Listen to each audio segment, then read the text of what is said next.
திரு வீர விக்னேஸ்வரன், இடைத்தேர்தலில் இது எந்த மாதிரியான தாக்கத்தை ஏற்படுத்த போகுது? இடைத்தேர்தலுக்காக போகலை அப்படின்னு நீங்க ஆரம்பத்திலே சொன்னீங்க. முதலமைச்சர் விஜய் இப்ப கரூர் போறாரு அப்படின்னா அது இடைத்தேர்தலில் என்ன மாதிரியான தாக்கத்தை ஏற்படுத்தும்? இல்ல, இடைத்தேர்தல் பொறுத்தளவில் கடந்த 2 மாதம் 50 இடைத்தேர்தல் அறிவிக்கப்பட இருக்கும் தொகுதிகள்ல கரூரும் இருக்கு. இந்த வருகிற இடைத்தேர்தல் எத்தனை தொகுதின்னு தெரியல. வருகிற எத்தனை தொகுதின்னு உங்களுக்கு என்ன முடிவு வரல? எலெக்ஷன் கமிஷன் அறிவிக்கவே இல்லை. இல்ல, அதாவது நான் என்ன சொல்றேன், நாங்க எப்படி புரிஞ்சுக்கிறோம்னா 7 தொகுதின்றது இன்னும் அதிகமாகுமான்னு. இடைத்தேர்தல் இன்னும் எலெக்ஷன் கமிஷன் மற்ற மாநிலங்களும் அறிவிச்சிட்டாங்க, நம்ம மாநிலங்கள் அறிவிக்கல. இடைத்தேர்தல் இடைத்தேர்தல்னாலும் சரி, இன்றைய மக்கள் கிட்ட மனநிலை பொறுத்தளவுல கடந்த 2 மாதமாக ஒரு தூய்மையான ஆட்சி. திமுகவினர் வந்து துறை வாரியா மகனும் மருமகனும் பிடிஆர் ஆடியோல சொல்ற மாதிரி மகனும் மருமகனும் அடித்த கொள்ளை இல்லாம ஒரு தூய்மையான ஆட்சி அனைத்து துறையிலையும் அனைத்து மட்டத்திலும் ஒரு தூய்மையான ஆட்சி நடந்துகிட்டு இருக்கு. ஒரு நீங்க செக்ரட்டரியேட் வந்தா இது பண்ண வரும். இதுவரையும் அதிகார வர்க்கம் மட்டுமே நடந்துகிட்டு இருந்த வராண்டால சாலைகள்ல வந்து இன்னைக்கு எளிய மக்கள் வந்து தன்னோட கோரிக்கை சொல்றாங்க. இதுதான் மிகப்பெரிய மாற்றம். 67ல அண்ணா அவர்கள் என்ன மாற்றத்தை கொண்டு வந்திருக்காரோ சார், இதுக்கு முன்னாடி செக்ரட்டரியேட்ல எல்லாருமே வந்து அப்படி இல்லை. இந்த அளவுக்கு ஒரு பொலிட்டிக்கல் ஸ்ட்ரக்சர் இருக்கும். திமுகவின்ல வந்து ஒரு அமைச்சர்னா அதுக்கு ஒரு இது இருக்கும். நீங்க இப்ப வாங்க, நீங்க இதுக்கு முன்னாடி வந்திருப்பீங்க, 5 வருஷம் வந்திருப்பீங்க. திமுகவுக்கு வந்து ஒரு அமைச்சர் அவர் வந்து நீங்க எப்படி அவர் நடந்துக்குவார், அமைச்சரை சந்திக்கிறதுல சொல்ல புரோட்டோகால் அவருக்கான இது இருக்கும். எத்தனை நாள் அமைச்சர் வரும். எங்க தலைவர் வந்து ரொம்ப மெட்டிகுலஸா காலையில 10 மணினா 10 மணி. அதே மாதிரிதான் மற்ற அமைச்சர்களும். அவங்க எவ்வளவு டைம் அங்க ஸ்பெண்ட் பண்ண, குவாலிட்டி டைம் ஸ்பெண்ட் பண்றாங்க, எவ்வளவு மக்களை பாக்குறாங்க. எளிய மக்கள், அதாவது அவங்க வரலாம் பார்க்கலாம், பட் ஆனா எளிய மக்கள் எவ்வளவு பேர் பாக்குறாங்க, அவங்களுக்கு எவ்வளவு நிவாரணம் வருது, அதுதான் பீப்புளோட கனெக்ட் ஆகுது. இந்த திமுக ஆட்சிக்கும் எங்க ஆட்சிக்கும் இருக்கான டிஃபரன்ஸ் இந்த 2 மாதங்கள்ல மக்கள் பார்த்திருக்காங்க.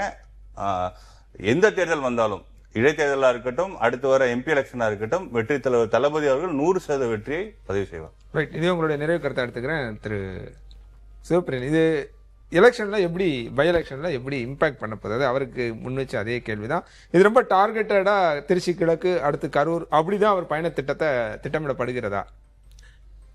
திருச்சி கிழக்கு பொறுத்த வரைக்கும் அவருக்கு போக வேண்டிய கட்டாயம் இருந்தது.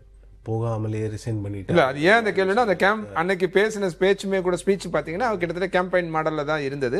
அதனாலதான் அந்த கேள்வி. இப்ப அதை தொடர்ந்து இப்ப கரூர் அடுத்த மாவட்டம், அடுத்த தொகுதியோ மாவட்டமோ எப்படி இருக்க போகுது? அதுவும் ஒரு இடைத்தேர்தல் நடைபெறக்கூடிய தொகுதியா இருக்குமா? இடைத்தேர்தலை பொறுத்த வரைக்கும் எனக்கு என்னமோ தாவேகாவுக்கான ஆதரவு இன்னும் மக்கள் கிட்ட பெருமளவில் இருப்பதாக தான் எனக்கு தெரியுது. பெருமளவில் அதை குறைஞ்சிட்ட மாதிரிலாம் அப்படிப்பட்ட ஒரு விஷயங்கள்லாம் ஒன்றும் இந்த 60 நாளில் பெரும் வெறுப்பு அப்படிங்கிற விஷயம்லாம் எதுவும் இல்லை.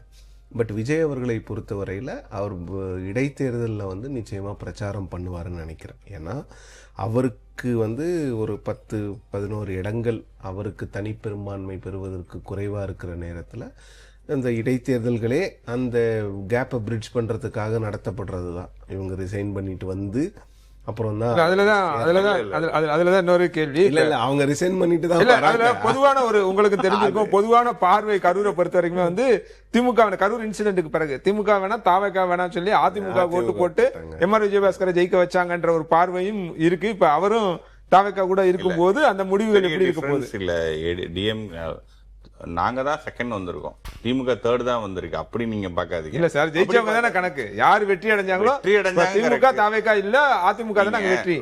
அர்பன் பெல்ட்ல, அதாவது கரூர் சிட்டிக்குள்ள பாத்தீங்கன்னா நாங்க தான் லீடிங். ரூரல்ல இருக்க ஏடிஎம்கே ஓட் பேங்க் தான் அந்த டிஃபரன்ஸ்.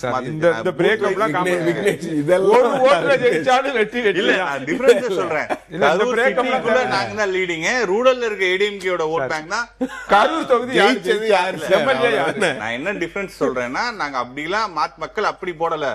திமுக வேணா டிவிகே வேணான்னு போடல, திமுக வேணான்னு முடிவு பண்ணியிருந்தாங்க. போட்டி வந்து எங்களுக்கு ஏடிஎம்கே இருந்துச்சு. Small edge. எங்க தலைவர் யார அறிவிக்கிறாங்களோ இடைத்தேர்தல் அனைத்து தொகுதியில எங்க தலைவர் நிறுத்தின வேட்பாளர் இல்ல. இடைத்தேர்தல் இந்த இன்ட்ரெஸ்டிங்கான பாயிண்ட்ல திரும்ப எம்ஆர் விஜயபாஸ்கருக்கு அங்க வாய்ப்பு இருக்குமா? யாருக்கு மக்கள் திரும்ப ஓட்டளிப்பாங்க? இந்த இதெல்லாம் எப்படி இருக்க போகுது அப்படின்னு பை எலெக்ஷன் எஸ்பெஷலி 8 பேருக்கு எப்படி ஓட்டு? ஒருவேளை முதலமைச்சர் வந்துட்டு போன பிறகு அதோட வீரியம் வேற மாதிரி இன்னும் மாறதுக்கான வாய்ப்புகள் இருக்கா? முதலமைச்சர் விஜய் அவர்களை தவிர்த்து மற்ற 106 பேருக்கு யாருடைய முகத்துக்காக ஓட்டு போட்டாங்க? விஜய் அவர்களுடைய முகத்துக்காக. அந்த ட்ரெண்ட் பை எலெக்ஷன்ல தொடரும்னு நான் நினைக்கிறேன். ரைட். அப்படிதான் நான் அதை பார்க்குறேன். ஏன்னா நீங்க என்னதான் ஒரு 35% வாக்குகள் வந்து முதல் தேர்தலே எடுக்கிறாங்கன்னும் போது அந்த ஒரு ஈர்ப்பு, அந்த ஒரு சப்போர்ட் பேஸ் வந்து டக்குன்னு குறையாது. இன்னொன்று மாறா சப்போர்ட் பேஸ் ஏறி இருக்கிறதுக்கான வாய்ப்புகளும் இருக்கிறது. ஏன்னா ஒரு சில இடங்கள்ல தகவல்களும் வருகிறது, இந்த லோ லெவல் கரப்ஷன் வந்து கொஞ்சம் குறைய ஆரம்பிச்சிருக்கு அப்படின்னும் போது 2 மாசத்திலே இப்படிப்பட்ட ஒரு மாற்றம் இருக்குதுன்னும் போது இன்னும் கொஞ்சம் இவங்களை சப்போர்ட் பண்ண. இன்னொன்று இந்த எலெக்ஷன், இந்த பை எலெக்ஷன்ல என்ன சார் ஒரே கேள்வி, இவங்க தாவேக்காவுக்கு பெரும்பான்மை வரணும், அது மட்டும் தானே.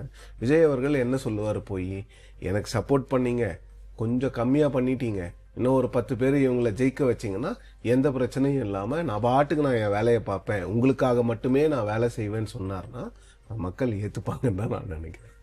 உங்களுடைய இருவரின் வருகைக்கும் கருத்து பதிவுக்கும் நன்றி.